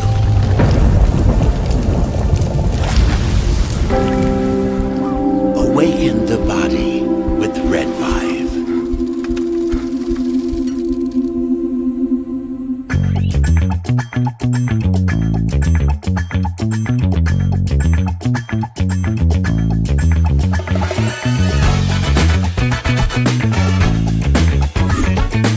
The Paul Harrell Program. All right, folks, welcome back to the show. Thanks so much for being with us. So, I don't know how many of you out there are film buffs or whatever. I mean, we can all say that most of the films, the zenith, I believe personally, as somebody who, I like movies. I grew up with movies. I know Eric, as a Gen Xer, you grew up with movies. You love Huge movies. movie buff. Huge movie. Like, we love them. I would say the zenith of filmmaking was, in a modern context, the zenith of filmmaking was Peter Jackson's Lord of the Rings. I think it's an arguable point. It's arguably, I would say that everything's kind of gone downhill since then. I mean, there have been some high points since then, but not I just think, obviously just look at them trying to stick to the source material today. They can't help but put their politics in it. It's just impossible. One of those high points would have been Christopher Nolan, though. I think generally as a director, directing really interesting movies back 20 years ago, movies like The Prestige that, dealt with like Nikolai Tesla and The Magician, and what was that? That was a Christian Bale movie, as well as Hugh Jackman. Hugh Jackman, that was really good. So there was stuff like that. Oh, yeah, listen to this, guys. So Interstellar, which was incredible. Oppenheimer. That's a recent one. The Dunkirk. I mean, Yeah. Dunkirk was a great. The Batman. Yeah, I was about to say The Dark Knight is yeah. arguably the best superhero movie that's ever been made. Yeah, I mean his resume is just loaded with hits. Right. Man of Steel, just I mean he's all over the place as a director and writer of some of the biggest movies of the last 15, 20 years. I do have to. People are going to crucify us if this is wrong. He directed Superman, Man of Steel. He was a writer. A writer. Okay. Yep. Okay. I think I put everybody like in his resume. Like, there's a lot of these guys that are directors, producers, writers. Yeah. Some they're multiples in different movies. Sometimes they have parts in others. Other times it's just like it's all them. Okay. So anyway, when you find out that Christopher Nolan is directing The Odyssey, okay, you start thinking, oh, wow, this is going to be good. And I haven't seen the movie, and it's never a good sign, though, when your trailer starts to get ratioed. It's never a good sign when you only allow certain critics, industry-approved critics, corporate critics, to view the film. That kind of tips your hand to let people know that you think that people aren't going to like this. It could still be a commercial success globally, because I'm sure it is a very epic movie, very expensive movie. Go ahead. Well, just based on the top cast alone, you've got Matt Damon, Tom Holland, Anne Hathaway, Robert Pattinson, Charlize Theron, John Bernthal. I mean, it's a really, really solid cast. Until they decide to cast Achilles, or they. So, right, I mean, they. So Elliot, he's not listed as that yet. Okay, but I think technically in the in everything in the pre-lead up, Elliot or Ellen Page is listed as sign-on. Okay. Not Achilles. Okay. Well, anyway, so let's push that one over. So we don't know. We don't know for sure then, based but on what you're saying. Helen of Troy, is not Lupita. Yeah. So Lupita, that's how you say her name? Yeah. So Lupita, this African lady, right? Which she was awesome in Black Panther and Wakanda. Right. Like she's super cool. They've cast her as Helen of Troy, which, is supposed to be the face that created a war. I mean, that's the whole goal, right? The face of the face that sailed 1,000 ships, or whatever the phrase is. The affair. Yeah. Yeah. So, that's not a Greek face, okay? Like, her face, she's a black woman. Her face is not. So they've decided to race swap Helen of Troy, somebody who's supposed to be so beautiful that, the goddess Aphrodite is jealous and moves against her. I mean, this is in the story. This is what the story's about. And so people have been like, hey, this is just, we're sick of this. We're sick of this trash, this garbage that you're putting in front of us and asking us to consume. I mean, that's one of the reasons why Supergirl was such a huge flop, and because not necessarily because, I mean, she wasn't race swapped, but she's certainly not the type of person I would look to think about when I think of Supergirl. But then again, she went and ran her woke mouth like Rachel Zegler did, Snow Brown did, when she was playing Snow White. And what, you like that? Snow Brown, and nobody wanted to go. Snow White was definitely brown. Yeah, nobody wanted to see the movie. It was crap at that point. So, this is so Nerdrotic. Snow White won an award for worst CGI, like the dwarves in that won like some flop award. It was like a Dundie award or something like that, like one of those. Spoof awards. Like, yeah, we're not going to give you the best trophy. We're going to give you the worst. Yeah, yeah. So the Odyssey trailer ratio gets worse. It's over 500,000 now. So you just look at this now. A normal person can't see this because you have to put in a plugin or an extension on your browser in order to see YouTube dislikes now.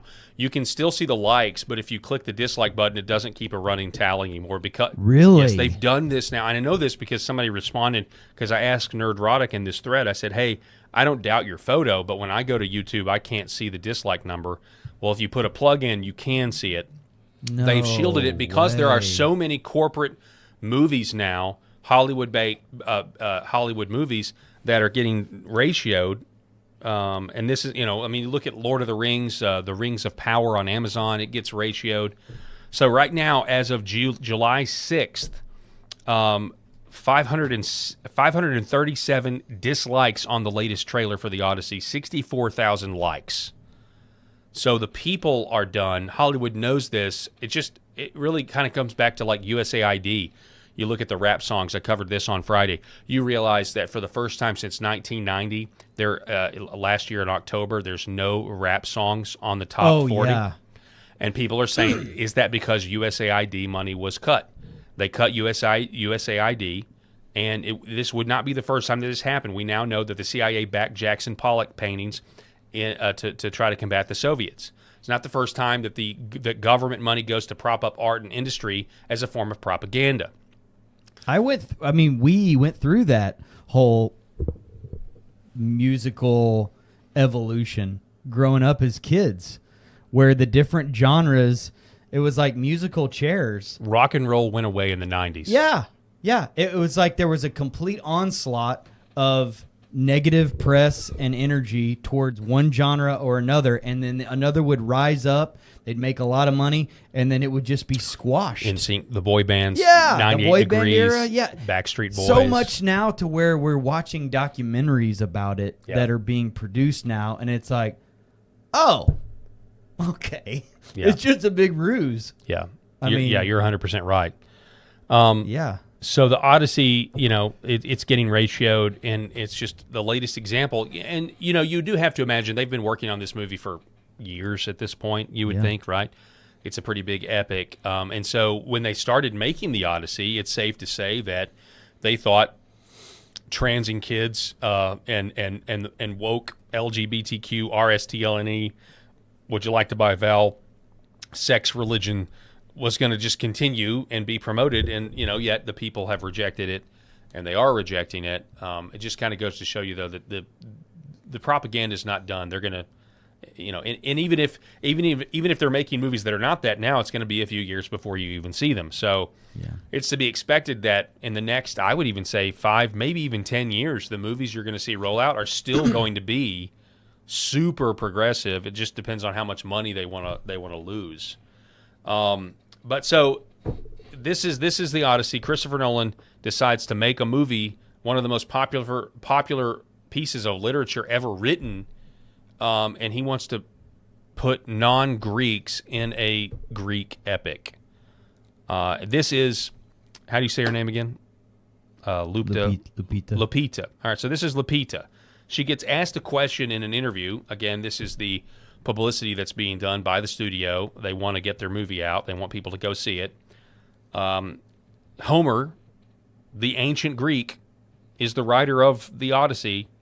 If you could ask him one question, Lupita, what would you ask? I'd be like, so Homer, how do you feel about the screen time given to these women, considering how little you spent with them? Okay. And then do you lean forward and look at him like that? Yes, like, remember us? I'd be like, so Homer, how do you feel about the screen time given to these women? Look, she's a feminist. This is what feminists are going to say. Yeah, I know. It's just really... and it's popular. She's going to get a lot of, yeah, good one on there. But, I know. I'm trying not to say too much. Yeah. Because people know. Like, the jig is up. Yeah. Like, the wokeness, it's not just like you go woke, you go broke. It's all of it. It's all of this nonsense. Nobody takes any of these people seriously anymore. We don't care. We laugh at them. We feel bad for them. We have pity on them. They don't care about our pity, but I feel sorry for most of these Hollywood elites and Hollywood idiots that think that this type of progressive language and conversation is somehow witty and funny. It's not. It's just dumb. They're just showing their lack of intelligence in situations like that, and they're following this stereotypical script. In this case, a feminist one. Supergirl did the same thing. Now, Supergirl doesn't have a boyfriend in your upcoming movie. Does that tell you something about this movie? Does that tell us, the audience, about... Well, I mean, and her answers were just so dumb that they like let her right into that. Yeah, and it is also and entitlement. They just fall right in line, like, because they think, oh, this will look good on Variety magazine when it comes out. It's also next entitlement month. too. I mean, she gets cast as Helen of Troy, which I don't. And then she's like, I also have a problem with Homer because he should have written me more lines. So I don't care so much about the skin color thing. I really don't. I absolutely do. I mean, Jim Caviezel probably wasn't dark enough to be Jesus, Yeah, but he was but Jesus. So we can go down that road. We could. For decades of Hollywood films depicting what are they going to cast? Ethnicity. Are they going to cast? Yeah. Are they going to cast a white girl as Aunt Jemima? Yeah. No, they would never do that. Now, once they start going down the road like we thought they were going to go down with Ellen Page being Achilles, and then you have to follow this woke trans lane of the Hollywood craziness, like that's when a lot of people will really, really start to raise their hands and be like, okay, dark skin, whatever. I don't care about that so much if the actor or actress is great, but no, you don't need to be you don't need to have women playing men's roles to check a box. Well, I would say it's a slippery slope. I'd say, if you're going to have one of it, you're going to have all of it. I mean, what does it even matter anymore if you're not going to have standards? I mean, a few years ago, they were going to cast Idris Elba, great actor. They were going to cast him as James Bond. Now, I mean, yeah, I know there are plenty of people of African descent that are, that are British, but you and I both know that, a British person, generally speaking, is a white person. And James Bond is a white man. He's not a black man. He's a white man. Helen of Troy is a Greek, is not an African. Blonde hair, blue-eyed. Yeah, I mean, as it was just pointed out. It's just insane. It's insane, and it's all done to promote a message, and this multiculturalism nonsense. And honestly, as somebody who was trained as an actor, by the way, the whole thing is offensive to me. From an art form, this is ridiculous. Okay, it's ridiculous. It's like the classic looks matter in this industry. Like, that's the whole point, right? And you also have source material, and you also have a job to do. Mm-hmm. And your job as an actor is to try to get the audience to suspend their disbelief. That's the best way to get a message across. Is you're actually trying to get somebody to, there's something called aesthetic distance, and you're trying to get the audience to kind of forget about the outside world, to actually go down this path and be entertained in an all-encompassing environment. This is actually the goal of entertainment. And yes, it makes a perfect platform for any kind of propaganda, good or bad. Okay, so the whole movement is kind of set up that way. They don't care about the art anymore, though, because you and I both know that this takes people out of the movie. Okay, this literally defeats the very purpose of their industry. And by the way, it's pretty ironic considering that theater was allegedly created from Western contents in Greece, and so this is just so offensive on so many levels. To I'm going to borrow something from the chat here. Like, can you imagine if you did a Harriet Tubman movie? Yes. And this was good. I have a Harriet. Can you imagine Tobey Maguire as Harriet Tubman or anybody? Yeah. Like, that's the thing. It's like, can you imagine the outcry of Hollywood if you reverse the script and put a white guy in a historical? Interestingly enough, I have a Harriet Tubman graphic novel. Brad Pitt is Malcolm X. I have I have the basis of a Harriet Tubman graphic novel that yours truly has actually worked on. Believe it or not.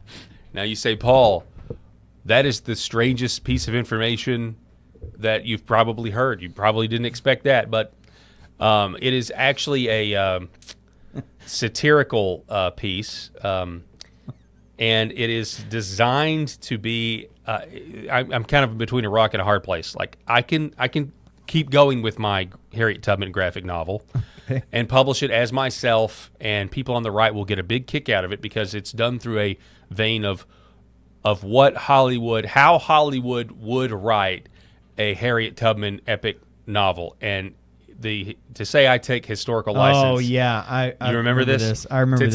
To say I take historical license is that. absolutely an understatement with this. I Or do remember that. I could probably publish it under a pseudonym, and it is so good, in my opinion, and ridiculous. Think like Abraham Lincoln Vampire Slayer, that a woke Hollywood studio would pick it up and make it. I really truly believe that it could happen, especially if I tone a few things down that are just like way over the top. Maybe someday I'll actually get it done, and we'll see what I do with it. And Ben Affleck as Mike Tyson. Like, we can go down this road. We can go down this rabbit hole a lot. Yeah, no, I'll give you a little. It's like, can you imagine though? Yeah, Jeez. Samuel L. Jackson in my in my version. You ready to free them slaves? Sorry, I'm doing the Dave Chappelle version. Yeah. Haven't you seen my movies? All right. What else do we have here on deck? All right, so, yeah, this is interesting. I'm just going to throw this up there for you guys just so you guys know what's going on. Somebody on X called Bull Theory says the most dangerous market in the world right now is Japan. A lot of people in the crypto world and some of these other worlds that are kind of adjacent to the cryptocurrency, they are warning that there's some very big moves happening in Japan and that it could essentially be a disaster for Western governments. I don't know the validity, but I've seen it everywhere. Could just be what my algorithm is feeding me. I don't know, but I'm putting it out there because I'm a firm believer that any economic collapse that takes place will be intentional to harm the American people, also to preserve those who are in power who have gotten us into this mess. A crisis will enable many of them to keep their power and usher in a new system that could be a central bank digital currency that would more easily enslave us. That's just boilerplate idea. Anyway, Japan's 10-year and 20-year bond yields just hit 30-year highs. Both moved to their highest levels in 3 decades. The 10-year yield is up 137 basis points over the past 12 months and up another 9.1 basis points in just the last 4 weeks. The move is accelerating, not slowing down. You see that there, 2 things are happening on the supply and demand side at the same time. On supply, Tokyo just announced a plan to mobilize over 370 trillion, yen? In public and private investment through fiscal 2040. That means more bond issuance ahead. On demand, the Bank of Japan is the buyer stepping back. The Bank of Japan is tapering its JGB holdings, targeting a reduction of about 480 trillion by March 2027, roughly 17% below its June 2024 level. That's the largest buyer of Japanese debt, pulling back exactly when new issuance is rising. Private banks can't fully absorb that gap, is what's being said. Then we have Tim Pool even taking notice of this account called Yuto, which normally posts in Japanese, saying the measure being prepared by the Bank of Japan will affect the lives of billions of people. To the people of Western countries, I offer my deepest apologies. This is not a personal matter. May God's blessings be upon you. Now, I've looked into this account. It is a very, very much a kind of a crypto pumper type account in a lot of ways, or speculating about what the price of crypto may or may not be in the future. But it was interesting to me that somebody even like Tim Pool took note. Maybe they follow each other. I don't really know. Also, another crypto account, Crypto Tice, says Japan will dump foreign bonds today. I don't know if this is true, but this is just a report. Bank of Japan selling foreign bonds again. Most of them are U.S. Treasuries.